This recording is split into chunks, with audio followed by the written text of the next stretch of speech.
So if I'm looking at measurement, what I want to know is what's different from somebody that is engaging in our content versus somebody that's not.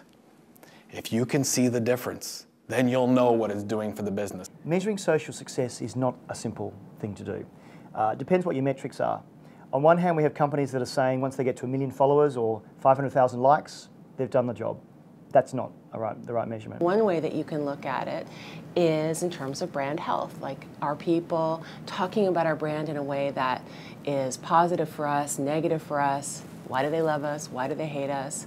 You can look at it in terms of the buying cycle and understand when people are learning about things and when people are deciding what causes them to buy or not buy. There's a lot of conversation about whether or not brand is more important than reputation. We would argue it's similar and it's linked, right? Brand is what you expect people to be saying about you, and reputation is what people are already saying about you. So we tried to link those two, and the measurements behind that are a little bit more complex. Oreo last year during the Super Bowl with their Dunk in the Dark tweet, which got lots of attention and won lots of awards, and it was a fantastic example of right time marketing. But what I want to know, and what integration with strategy and what integration with metrics and analytics could tell us, is did sales bump?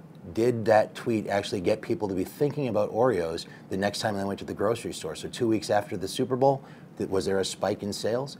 If there was, then I can define the tweet as really successful. What I'm actually looking at is how do I pass this like nugget of social media data that says that this individual touched the social channel. And by the way, it happened to be Twitter, and it was this article, and this is the stuff that they engaged with. How do I pass that into their contact record?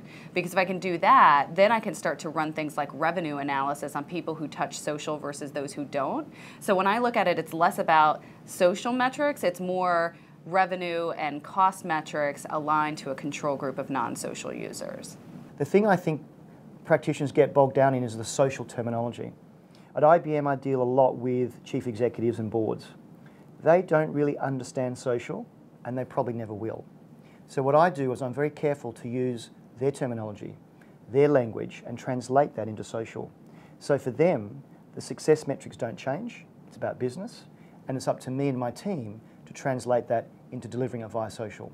I think the challenge is we tend to want to compare it to everything we know, like email or campaigns or other types of marketing initiatives, and it just doesn't work that way because people are more complicated.